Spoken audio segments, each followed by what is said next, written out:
ओम नमो भगवते वासुदेवाय नमः। महाभारत की समाप्ति के बाद महाराज युधिष्ठिर ने सारा राजपाट पुत्र परीक्षित को सौंप दिया और स्वयं पांचों पांडव द्रौपदी के साथ मोक्ष हेतु हिमालय की ओर प्रस्थान कर गए।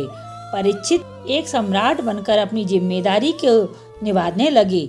बताते हैं कि पांडवों के हिमालय गमन के बाद माँ धरती व धर्म माता सरस्वती नदी के अलग अलग छोर पर क्रमशः गाय व बैल के रूप में बातें कर रहे थे।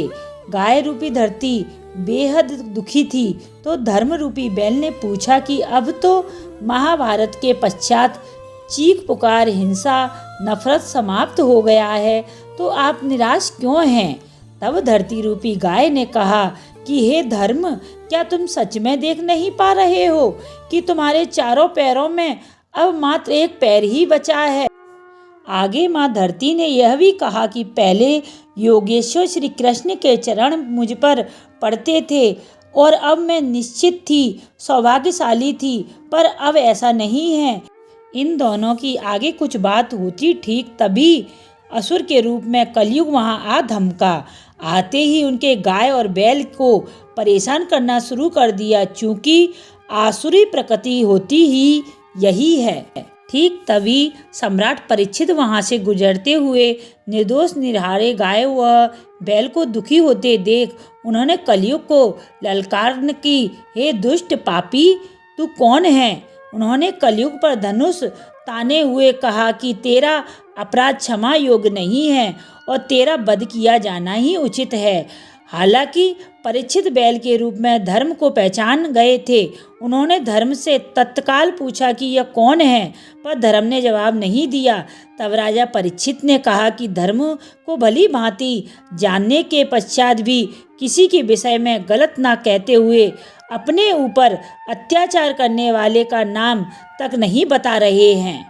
ठीक तभी कलयुग ने पैतरा बदला हुआ सम्राट के पैरों में गिर गया। वह अपना परिचय दिया कि वह कलयुग है। धर्मज्ञ राजा सब समझ गए कि सतयुग में धर्म के 4 चरण थे तो त्रेता में 3 चरण हुए और एक का नाश हो गया। ऐसे ही द्वापर में 2 व आज कलयुग ने एक बचे हुए चरण को भी नुकसान पहुंचा दिया है। ऐसे में क्रोध में आकर सम्राट परीक्षित कलयुग का वध करते ही वाले थे कि कलयुग ने उनके पैर पकड़कर शरणागति मांग ली। सम्राट को कलयुग ने धर्म में ही बांध लिया, क्योंकि शरणागति को शरण न देना अधर्म ही माना जाता है। परंतु राजा परीक्षित बुद्धिमान भी थे और कलयुग से कहा कि अधर्म आचरण, पाठ, झूठ, चोरी, डकैती, कपट, प्रपंच, दरिद्रता, गरीबी इत्यादि तमाम दोषों को मूल कारण केवल तुम ही हो। इसलिए मैं तुम्हें अपने राज्य में वास नहीं करने दूंगा। कलयुग तब गिड़गिड़ाने लगा और राजा से उसने कहा कि सम्राट, आपका साम्राज्य तो संपूर्ण पृथ्वी पर ही है और अगर आप मुझे ऐसे निकालोगे तो मैं कहाँ जाऊँगा? मैं आपकी शरण में हूँ, इसलिए मुझे कोई निश्चित स्थान प्रदान करें। परीक्षित ने विचार किया और कहा कि जहाँ धूत, मद्यपान, परस्त्री गमन व हिंसा होती हो, वहाँ असत्य, मद, काम और क्रोध का निवास होता हो, तो वही तेरा स्थान निश्चित करता हूँ। कलयुग ने फिर प्रार्थना की और कहा कि सिर्फ इतना स्थान मेरे लिए पर्याप्त नहीं है। सम्राट उसकी चाल नहीं समझ सके और उसे स्वर्ण में भी स्थान दे दिया। यह सुनते ही कलयुग 5 भागों में बट गया और राजा के दिए गए अधिकार क्षेत्र में उसका अलग अलग हिस्सा प्रविष्ट हो चुकी थी। 5वां हिस्सा तो खुद स्वर्ण था और स्वर्ण मुकुट सम्राट ने स्वयं ही धारण किया था। बस फिर क्या था, कपटी कलयुग परीक्षित के स्वर्ण मुकुट में प्रवेश कर गया। चूंकि राजा परीक्षित संपूर्ण पृथ्वी के सम्राट थे, अतः मार्कंडेय पुराण के अनुसार कलयुग संपूर्ण पृथ्वी पर काबिज हो गया। महान गणितज्ञ आर्यभट्ट की किताब आर्यभट्टियम में कलयुग के बारे में उन्होंने 23 साल की उम्र से ही लिखा था कि वह समय कलयुग का 3600 वर्ष था। शास्त्रों में युगों का आंकड़ा बताया गया कि जिनके अनुसार मानव का एक मास पितरों के एक दिन व रात के बराबर है वह मनुष्य का 1 वर्ष देवताओं के 1 दिन व रात के समान बतलाया गया है। मतलब इस मनुष्य 30 वर्ष व्यतीत करते ही उसके बराबर देवताओं का 1 मास होता है।